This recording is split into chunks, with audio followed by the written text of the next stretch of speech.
Our fourth and final workout is for time, so speed absolutely matters on this one.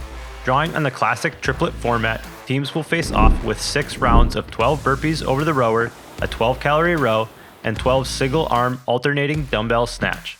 Before you get to strategizing, listen, because this is important. Athletes must complete full rounds of the rep scheme. There's no divvying up the work on workout number 4.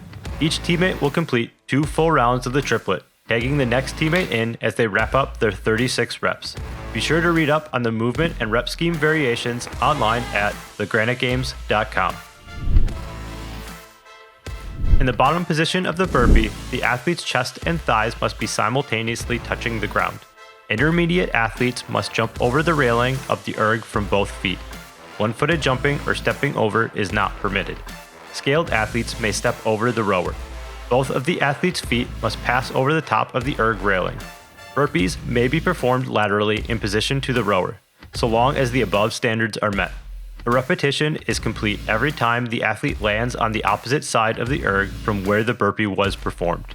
The athlete's head may not be over the erg railing during their burpee. The athlete must remain on the rower until the display reads the required amount of calories.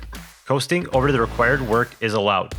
The athlete cannot make an attempt to get off the rower, such as unstrapping the feet or standing up, until the display reaches the required amount. The monitor must be set to 0 at the beginning of each round. Either the athlete or judge may reset the monitor. The dumbbell snatch starts with the dumbbell on the ground and finishes with the dumbbell directly overhead. At the bottom of the movement, both heads of the dumbbell must touch the ground simultaneously. The dumbbell must be lifted overhead in one motion. Touch and go is permitted, bouncing the dumbbell is not allowed. Athletes must alternate arms after each repetition and may not alternate until a successful rep is achieved.